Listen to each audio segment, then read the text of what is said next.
নমস্কার এবং অমিতাভ নিয়ে আমি অমিতাভ আবার চলে এলাম আপনাদের সঙ্গে।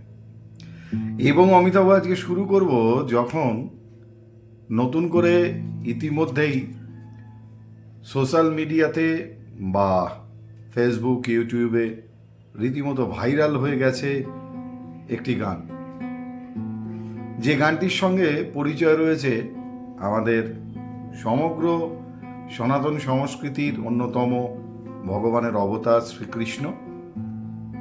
কোথায় শ্রীকৃষ্ণ নাকি ছোটবেলাতে খুব ভালোবাসতেন ননি খেতে, ননি খেতে ভালোবাসতেন, আর তা নিয়ে নানান ধরনের কাহিনী রয়েছে। তো দুধ, মাখন, অন্যান্য দুগ্ধজাতীয় যে খাবার দাবার, সেগুলোর তুলনায় ননি যে এখনো অনেক এগিয়ে, তা আর একবার প্রমাণিত হলো। পরপর দুটো ঘটনার কথা বলি। এক নাম্বার ননি হচ্ছে ননি চোরা বাউল।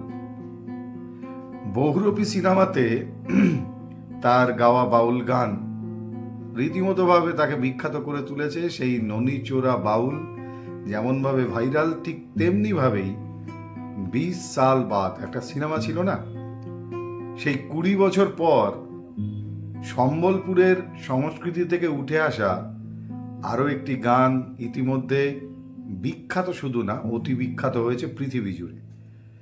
ভাবতে পারছেন, 120 কোটিরও বেশি মানুষ দেখেছেন, শুনেছেন সেই গানটি, ছি ছি ছি রে ননি ছি। সেই ননি 1 লাখেরও বেশি শর্ট ক্লিপ বা ইউটিউব ভিডিও এবং রিল তৈরি হয়েছে এই একটি গানকে কেন্দ্র করে, ছি ছি ছি রে ননি ছি। মজার ব্যাপার কি জানেন, এই গানটি যখন তৈরি হয়েছিল সালটা 1995, সম্বলপুরে থাকতে এই গানটি তৈরি করেছিলেন গীতিকার এবং প্রখ্যাত গায়ক সত্যনারায়ণ অধিকারী। 1995 সালে লেখা হয়েছিল ছি ছি ছি রে ননি ছি এই গানটি। 2005 সালে এই গানটিকে নিয়ে প্রথম মিউজিক অ্যালবাম তৈরি করা হয় এবং সেই অ্যালবাম তৈরি করা হয়েছিল তথা প্রযোজক তথা একজন খুব বিখ্যাত রচয়িতা, তিনি, তার নাম হচ্ছে সীতারাম আগরওয়াল। এই সীতারাম আগরওয়ালের প্রযোজনায় তৈরি হয়েছিল সত্যনারায়ণ অধিকারীর সেই বিখ্যাত গান। সেই সময় খুব একটা জনপ্রিয় হয়নি যদিও এই মিউজিক অ্যালবামটি। সেই গানটি ছিল ছি ছি ছি রে ননি ছি। 2005 সালে পিটাপালি এবং জামদারপালি বলে দুটো গ্রামে এই গানটির রেকর্ডিং হয় মিউজিক ভিডিওর অ্যালবামে। এবং সেই সময় ওখানকার খুব বিখ্যাত একজন নাট্যকর্মী, সেই সঙ্গে সঙ্গে পার্ট টাইমের আর্ট টিচার এবং রীতিমতো থিয়েটারের অন্তঃপ্রাণ, সেই মানুষটির নাম হচ্ছে বিভূতি বিসওয়াল।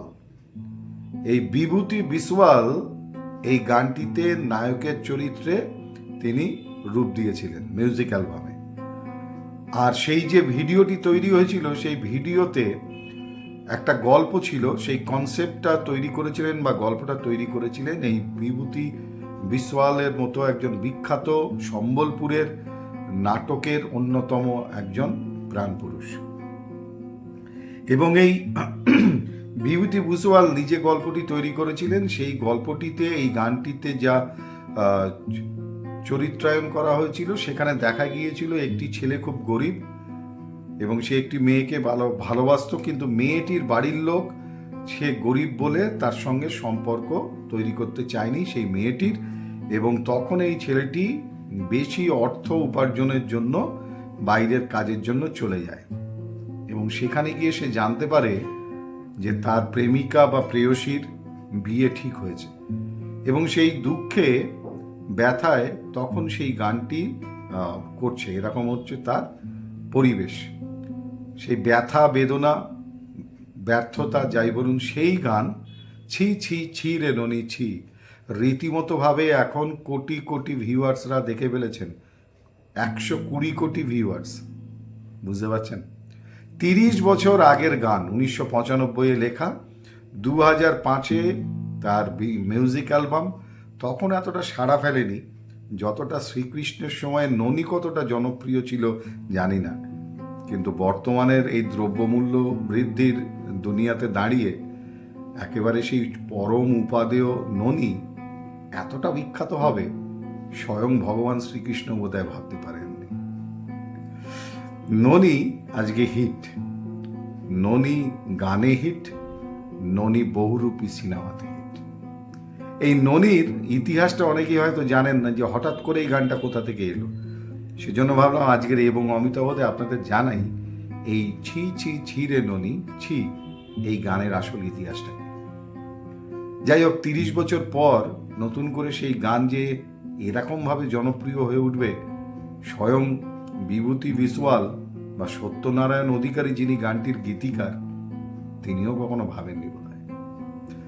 চলুন, এই গানের প্রসঙ্গে মনে পড়ল, এখন তো একটা দেখছি নতুন করে ট্রেন্ড তৈরি হয়েছে যে গানের উপরে কোন গানটা কে করেছেন, কার থেকে নিয়েছেন, কোন গানটা নকল করা, কোন সিনেমাটা নকল, এই নিয়ে একটা বিরাট অনেককে মানে আর কি তির্যক আঙুল দেখাচ্ছেন।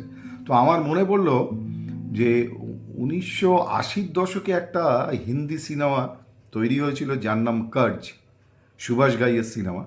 এবং সেই কার্জ সিনেমাতে নায়ক ছিলেন ঋষি কাপুর, নায়িকা বোধহয় টিনা মুনিম, এবং সঙ্গে সিমি গড়ওয়াল, ম্যাকমোহন এরা ছিলেন। তো 1980 সেই কার্জ, এই সিনেমাতে দুটো গান ফিল্মফেয়ার অ্যাওয়ার্ড পেয়েছিল, দুটো গানের জন্য। গান দুটো লিখেছিলেন আনন্দ বক্সি, মিউজিক দিয়েছিলেন লক্ষ্মীকান্ত প্যারেলাল। গান দুটো হচ্ছে দর্দে দিল দর্দে জিগার, আর একটা গান হচ্ছে ওম শান্তি ওম। দর্দে দিল গানটি সম্ভবত মোহাম্মদ রফিজি গেয়েছিলেন এবং ওম শান্তি ওম গানটি গেয়েছিলেন কিশোর কুমার। ঘটনা হচ্ছে এই ওম শান্তি ওম গানটিকে ঘিরে। এই গানটি রিলিজ করার বহুদিন পর হঠাৎ করে জানতে পারা গেল যে এই গানটি হুবহু, প্রত্যেকটা সুর এবং মিউজিক হুবহু কপি করা হয়েছে ওম শান্তি ওম গানটির। কোথা থেকে কপি হয়েছে? জানা গেল যে এই গানটি কপি হয়েছে টোবাগো অ্যান্ড ত্রিনিদাদ, ওয়েস্ট ইন্ডিজের সেখানকার একজন জনপ্রিয় গায়ক যার নাম লর্ড সর্টি। এই লর্ড সর্টি তিনি এই গানটি করেছিলেন এই সিনেমাটা তৈরি হওয়ার অনেক আগে। এবং লর্ড সর্টির সেই গানটা আপনারা যদি ইউটিউবে যান তাহলে আপনারা লর্ড সর্টি এই নামে খোঁজ করলে এই গানটি পাবেন। এবং সেই গানটি সম্ভবত বছর 5 মানে 75-76-এর সময় তৈরি করা হয়েছিল। সেই গানটিতে শোনার পর ওম শান্তি ওম, কিশোর কুমারের গাওয়া গানটি যদি আপনারা শোনেন, দেখবেন যে মিউজিক থেকে শুরু করে গানের প্রত্যেকটি গায়কই হুবহু বোধহয় সেই গান থেকে নেওয়া হয়েছে। সব থেকে মজার ব্যাপার হলো কি জানেন তো, যে এই যে গানটি, এই গানটি লর্ড সর্টি আর তার সঙ্গে স্টিভ বার্টলে বলে এক ভদ্রলোক, তারা দুজনে মিলে গানটি লিখেছিলেন। এই ইউটিউব জবে থেকে শুরু হলো, তারও আগে একটা ইন্টারভিউতে, আপনারা এই ইন্টারভিউয়ের কপিটাও লর্ড সর্টির আপনারা ইউটিউবে পেয়ে যাবেন। সেখানে লর্ড সর্টি বলছেন যে আমি জানতে পারলাম যে ভারতবর্ষে আমার একটি গান হিন্দি চলচ্চিত্রে হুবহু কপি করা হয়েছে, তার সুর, তার গায়কী, প্রথম থেকে শেষ পর্যন্ত। সেই গানটি হচ্ছে ওম শান্তি ওম, এবং সেই গানটি প্রচুর পরিমাণে তার থেকে রোজগার, রয়্যালটি পাচ্ছেন শিল্পী, গায়ক এরা। এবং তিনি সেই ইন্টারভিউতে দাবি করেছিলেন যে আমি ভারতবর্ষে যাব এবং কথা বলবো যাতে এই কোটি কোটি টাকা যে রয়্যালটি এই গানটার মাধ্যমে তারা পাচ্ছেন, তার আসল ভাগিদার কিন্তু আমরাও, কারণ আমাদের গানটা পুরোপুরিভাবে কপি করা হয়েছে। লর্ড সর্টি এইটি বলছেন, এবং এই গানটি তার সঙ্গে লিখেছিলেন স্টিভ বার্টলে। এবার আপনাদেরকে বলি, লর্ড সর্টি আরও বলছেন যে ওয়েস্ট ইন্ডিজে মিউজিক শো করতে গিয়েছিলেন কিশোর কুমার, এবং লর্ড শর্টি কিশোর কুমারের সঙ্গে সেখানে তার সঙ্গে পরিচিত হন। তখন এই সাক্ষাৎকারে লর্ড শর্টি তার এই গানের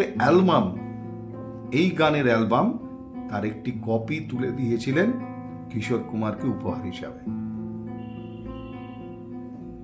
সত্যি সত্যি কার্জ থেকে গেল বোধহয় লক্ষ্মীকান্ত প্যারেলাল তাদের। সিনেমাটার নাম কার্জ, লর্ড শর্টির গান কার্জ হিসাবে নিয়ে সেই গানের সুর তৈরি হয়েছিল ফিল্ম ফেয়ার অ্যাওয়ার্ড পাওয়া 1980 সারা জাগানো সেই সিনেমা আর এই কিশোর কুমারের গানটি। দুর্ভাগ্যের বিষয়, এই ইন্টারভিউটার বেশ কিছুদিন পর লর্ড শর্টির আর ভারতে আসা হয়নি। তার আগে তিনি পাড়ি দিয়েছিলেন অমৃত লোকের পথে, অর্থাৎ মারা গেলেন। বেঁচে থাকলে জানতে পারতাম যে সত্যি সত্যি শেষ পর্যন্ত কি হলো, কার্জ সেটা মুক্ত হওয়া গেল কিনা। কিন্তু তার আর তখন উপায় নেই, কারণ লর্ড শর্টি, কিশোর কুমার দুজনে কেউই আর বেঁচে নেই। যাই হোক, এই গান অ্যাডাপ্ট করা, সিনেমা অ্যাডাপ্ট করা, এগুলো নিয়ে তো নানান কথাবার্তা চলে। তাই আমার মনে হলো লর্ড শর্টির সেই বিখ্যাত গান যদি সময় পান একবার খোঁজ করে ইউটিউবে শুনে নেবেন। ওম শান্তি ওম, মনে হয় পুরোটাই আপনার শোনা হয়ে যাবে সেই ত্রিনিদাদ এবং টোবাগার লর্ড শর্টির কণ্ঠে, তবে ভাষাটাই শুধুমাত্র একটু আলাদা। আজকের এবং অমিতাভ শেষ করব ভালোবাসার দিনের একটা ঘটনা দিয়ে। ভ্যালেন্টাইন্স ডে ভালোবাসার দিন, আর সেই ভালোবাসার দিনে জন্ম হয়েছিল ভারতবর্ষে এক প্রখ্যাত খ্যাতনামা ড্রিম গার্ল নায়িকার।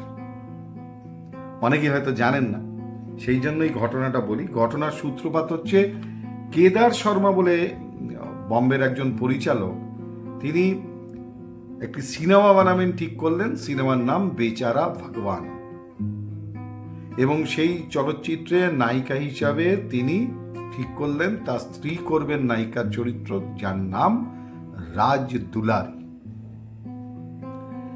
মুশকিলটা হলো, এই সিনেমার যেদিন মহরত অনুষ্ঠান হবে, সেই মহরতের দিন মারা গেলেন এই সিনেমার নায়িকা পরিচালক কেদার শর্মার স্ত্রী রাজ দুলারি। এবং এই খবরটা যেমন শকড হয়েছিল ইন্ডাস্ট্রিতে অনেকেই, শকিং খবর ছিল, বিদ্যুৎ বেগে এই দুঃখের খবর, এবং এই খবরটা পৌঁছে গিয়েছিল অন্য অভিনেতাদের কাছে, এবং স্টুডিও পাড়ায় রীতিমতোভাবে ঘোরাঘুরি করতে শুরু করেছিল যে এই সিনেমাটাই হচ্ছে কাল, মানে এই সিনেমাটাই হচ্ছে অপয়া, তার জন্য এর নায়িকা মারা গেল মহরতের দিন। এবং যে বিখ্যাত অভিনেতা অভিনেত্রীরা এখানে সই করেছিলেন অভিনয় করবেন বলে, তারা সবাই ছবিটা থেকে সরে দাঁড়ালেন যে এই অপয়া সিনেমাতে আমরা কেউ অভিনয় করব না। রাজ দুলারি মারা গেছেন মহরতের দিন। কেদার শর্মা কি করবেন, পড়ে গেলেন ভয়ঙ্কর বিপদে, কিন্তু তার জেদ চেপে গেল যে তিনি এই সিনেমাটা করবেনই। এবার প্রযোজক যারা ছিলেন এই সিনেমাটার, তারা হচ্ছেন রঞ্জিত মুভিটন। সে রঞ্জিত মুভিটন তারা জানিয়ে দিল যে এই সিনেমার এরকম ধরনের অবস্থা তৈরি হয়েছে, আমরা আর এই সিনেমাতে আর একটি টাকাও লাগাতে চাইছি না, কারণ এটা ব্যবসা করবে না ছবিটা। প্রথমেই এরকম সমস্যা, হাত তুলে নিলেন তারা, রঞ্জিত মুভিটন। কেদার শর্মার তো জিদ যে আমি এই সিনেমাটা বানাবই, কিন্তু নায়ক নায়িকা কে হবে? অবশেষে তিনি আতাউল্লাহ তাঁর কন্যার সঙ্গে দেখা করলেন। আতাউল্লাহ চাইছেন যে মেয়ে অভিনেত্রী হোক, নায়িকা হোক, বাবা চাইছেন। আতাউল্লাহর কন্যা মমতাজ, তার সঙ্গে দেখা করলেন কেদার শর্মা। তাকে গিয়ে সরাসরি বললেন, বেটি হিরোইন বানোগি। মমতাজ মানে সেই কন্যা, তার বাবার চাপটা ছিলই, তার বাবা চাইছেন তাকে নায়িকা করতে। সে ভীরু ভীরু চোখে বলল, হ্যাঁ করব। নায়ক কে হবে? নায়ক কম পয়সার নায়ক দরকার। তখন এই রঞ্জিত মুভিটোন সেখানকার একজন ক্ল্যাপস্টিক বয় ছিল। সেই ক্ল্যাপস্টিক বয়ের জন্মগত নাম হচ্ছে সৃষ্টিনাথ, আর ইন্ডাস্ট্রিতে সবাই তাকে রণবীর রাজ বলেই চেনে। তো সেই রণবীর রাজ কয়েকটা ছোটোখাটো চরিত্রে কাজ করলেও সেই অর্থে সে প্রকাশিত হয়নি, বা সে সেই অর্থে লাইমলাইটে আসেনি, সবার মানে পরিচিতির মধ্যে এখনও সে পৌঁছাতে পারেনি অভিনয় জগতে। কেদার শর্মা ঠিক করলেন যে রণবীর রাজকে দিয়েই তিনি নায়কের চরিত্রটি করাবেন। নামটা বদলে দিলেন চলচ্চিত্রের। বেচারা ভগবান হয়ে গেল নতুন করে তার নামকরণ, ছবির নাম নীলকমল। নীলকমল ছবিতে আত্মপ্রকাশ করলেন এই নায়িকা মুমতাজ, আর নায়কের চরিত্রে ক্ল্যাপস্টিক বয় রণবীর রাজ। সিনেমাটা সেই অর্থে সুপার ডুপার বা হাউসফুল হিট বলা যাবে না, কিন্তু মডারেট হিট করলো সিনেমাটি। আর তারপরেই ঘটল আসল ঘটনা।